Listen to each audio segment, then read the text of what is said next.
Hello. I am one of millions of Malaysians who are concerned with where our nation is headed. Things just don't seem right. Like me, you must be having a sense that things aren't going in the right direction. Maybe that's why your friend passed you this DVD. Or maybe you chanced upon this video on the internet in a search for solutions. Whatever the case may be, I want to spend a few minutes to talk to you about your family and your future. We wish to invite you to join us in a project to save Malaysia for our children. Maybe you don't have children yet, but surely you have loved ones that you have concerns for. How do you see the future? Is it bright or gloomy? Are any of the 12 items listed here important to you? In 1990, they were promised us by Dr. Mahathir under Wawasan 2020. When Dr. Mahathir retired and Badawi took over, Wawasan 2020 was replaced by Islam Hadari. When Najib took over, Islam Hadari was discarded and replaced with One Malaysia. Do we change slogans every time we change a PM? Looking beyond the slogans, is UMNO BN the solution or the problem? Consider price trends. Subsidies were partially withdrawn recently. How does it affect you?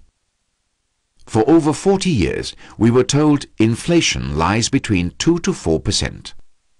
Is this true? Food is up 5% every year. What we got for 60 sen in 1969 cost more than 4 ringgit today. And Chinese tea is extra. What if GST is imposed or subsidies removed totally? Cars. We have been paying more than double what the US is paying because of protection for Proton and APs for cronies. And prices have gone up by more than 7% per year. But the Americans are earning 8 times more. Houses. Everyone dreams of owning a house. In 1970, a fresh graduate could buy a house with 4 years of salary.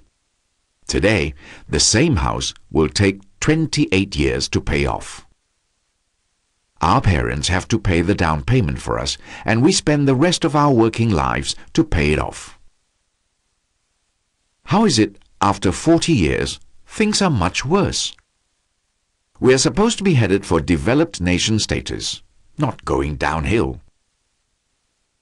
What is the result?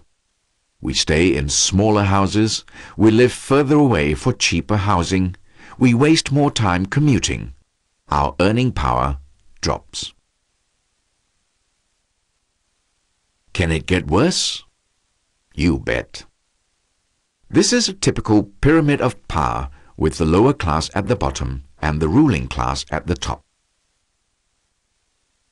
A simple test for good government. Is the middle class expanding or shrinking? Malaysia's pyramid is quite obvious. A pagoda-shaped pyramid. Our middle class is shrinking. 3 million have migrated due to lack of education and economic opportunities.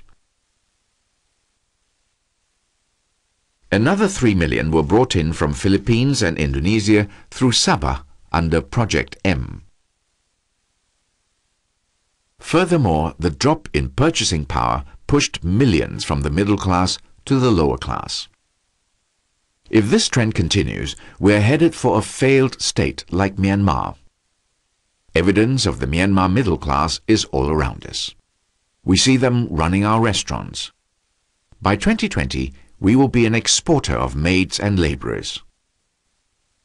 The root cause of our problems is a small fringe group of extremists controlling the levers of power that we call the politico-civil service complex. They control everything. They eat the meat while leaving the bones to us. This has resulted in Malaysia achieving half of the 12 criteria of a failed state. It means we are halfway there. It may not be so obvious when we measure income in ringgit. Try gold. In 1970, an amma earned 0.476 ounces of gold per month. Today, our children who graduate from university are worse off.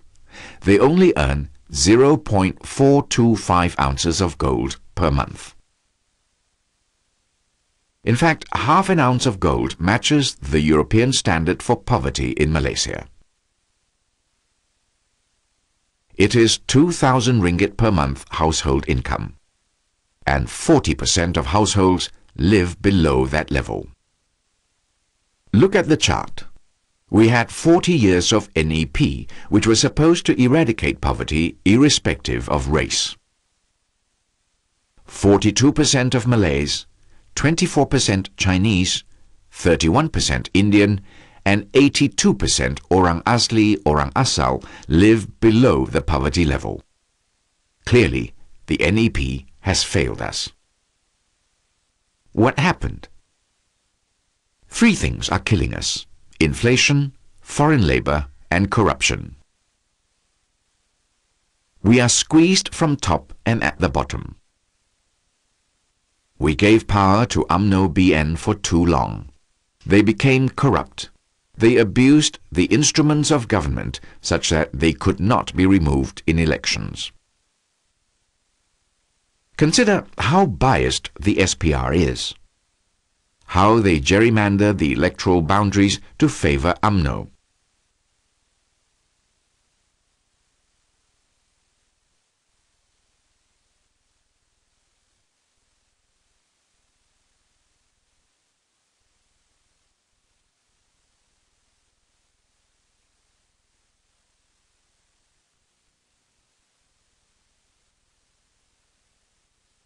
Najib's fixed deposits in Sabah and Sarawak control 25% of the parliamentary seats, although their voters only made up 15% of the total votes. Next, consider the 4.4 million unregistered voters. Why can't we have automatic voter registration? The current rate of registration is way below the number of babies being born, so the backlog will never be cleared. The reason is, new voters don't like UMNO BN. Consider how the various government institutions that were supposed to protect and serve the people have failed. Judiciary has failed. Police has failed.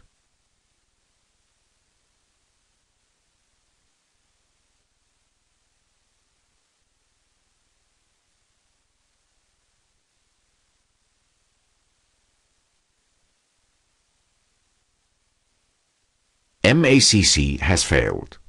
Home Ministry has failed. BN component parties have failed to protect the people from UMNO.